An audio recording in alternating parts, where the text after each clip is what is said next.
Hello everybody, this is Louise Van Der Eyck with Just Wellness. Today I'm going to talk a little bit about self-talk and really what that means, but also how it can change our experience of a lot of things. So self-talk really refers to the language that we speak to ourselves, like that running dialogue that's in our head. For example, if we're laying on the couch and our house is a bit of a mess, like it's that little voice that says, oh my God, you're so lazy. Here you are on the couch again. You need to get up and get all this stuff done.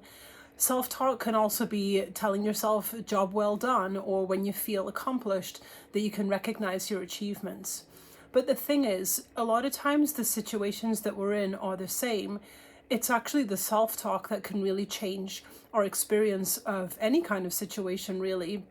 Like, for example, if you wake up in the morning and you're tired, you haven't really gotten enough sleep, and you've got a busy day ahead, do you start your day by telling yourself, oh my God, it's going to be a long day. Today is going to suck. I've got so many things going on today. I'm so tired. I don't know how I'm going to be able to do this. Or do you tell yourself, wow, I've got a busy day today, but you know what? I'm just going to do my best. I'm going to listen to myself, and if I need to take breaks, but I'm just going to see what I can do to take care of myself and just do my best today. The thing is, depending on our self-talk, when we engage in more positive self-talk or when we already engage in negative self-talk, it changes our experience of the day. So if we start our day with, today's gonna suck, well, it probably is gonna suck more than if you start your day by saying that you're just gonna do your best. And we do that with so many different situations. For example, if you wake up and the weather is just awful, or say, for example, it's pouring down with rain that day. Some people can wake up and think, oh, wow, rain, I love it. It's cozy. And we need the rain here, especially in the desert. And others might say, oh my God, it's raining. It's going to be a horrible day today. What a waste of a day. I'm not going to be able to do anything at all today. So again, the weather just is. The situations are always neutral, but it's our self-talk that adds the meaning to those situations. So in any situation, the situation, it just is. But ask yourself, what meaning are you adding to those situations just by the things that you're telling yourself? So here's a really good example, maybe quite relatable as well. So say you've had a really difficult work week and it's been busy, and you finally come home at the end of your work week and your house is a bit of a mess and dishes are piled up in the sink, and you're laying on the couch and you're watching Netflix.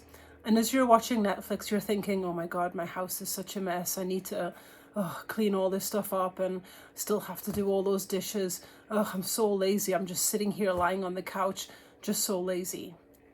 Now, exact same situation. You're on the couch watching that same Netflix show. But instead of telling yourself that you're so lazy, this is what you say instead. Wow, it's been a long work week, and here, finally, I get to relax. I get to lay on the couch, watch a Netflix show. Nothing I really need to do right now. House is a bit of a mess, but you know what? I'll take care of that tomorrow, because right now, I'm just going to enjoy relaxing. See, the situation is exactly the same, but your experience of it is very, very different. In one situation, you're actually not relaxing at all. You're maybe even adding more stress because you're just thinking of all the things that you still have to do. But in the other situation, you actually are relaxing only because of that self-talk. And we do that in so many different ways as well. If we set out to achieve something and we do our best and we didn't quite make it, do we tell ourselves that, oh, you're such a failure? Why did you even try? I should never have done it in the first place. I feel so bad about myself. Or can you walk away from that situation and tell yourself, you know what, I did the best that I could and I didn't quite make it, but hey, I showed up and I tried. So that self-talk becomes so important with how we experience different situations. And what's also interesting as well when it comes to self-talk is we're always hardest on ourselves. There's so many times that I have clients in my office and they talk about the way that they talk to themselves, and it sounds pretty awful. But then I ask them, if you heard somebody talking like that to your best friend, what would you think? And most of the time they'd be pretty horrified. Take, for example, the situation of sitting on the couch watching Netflix and just feeling lazy, and they should be cleaning the house instead. And You know, if they told their best friend, or if their best friend said, you know, "Oh, I'm just so lazy tonight. Why, I've got all these chores to do. Oh my God, I just cannot get anything done. I'm such a lazy person." The best friend is never going to say, or you would never say to your best friend, "You know what? You really are lazy. You really should get up and do some work. Oh my God, I can't believe you're that lazy." I mean, it sounds so absurd just even saying it, but it's exactly how we talk to ourselves. So when you show compassion and grace and kindness towards your friends, because if your friend said, "Oh my God, I'm so lazy," you would probably be very quick to say, "You know what? No, you're relaxing. You've had a crazy busy week at work and you deserve some time to relax. So don't tell yourself you're lazy. You've earned this." Why don't we show ourselves the same kind of grace and compassion too?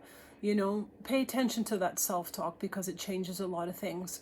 So maybe that's one of my challenges for you as well, is as you go about your day, or as you encounter different situations, just pay a little bit attention to how you're experiencing those.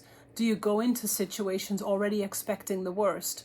Maybe you're experiencing those situations more stressfully because of that. Can you go into situations a little bit more flexible, like, you know what, I'm going to do the best that I can. I have no idea what's coming, but I'm going to go with the flow and I'm just going to do my best. Can you be a little bit more flexible in your thinking there as well? So just some things to think about when it comes to self-talk and the different ways that it can really change our experience.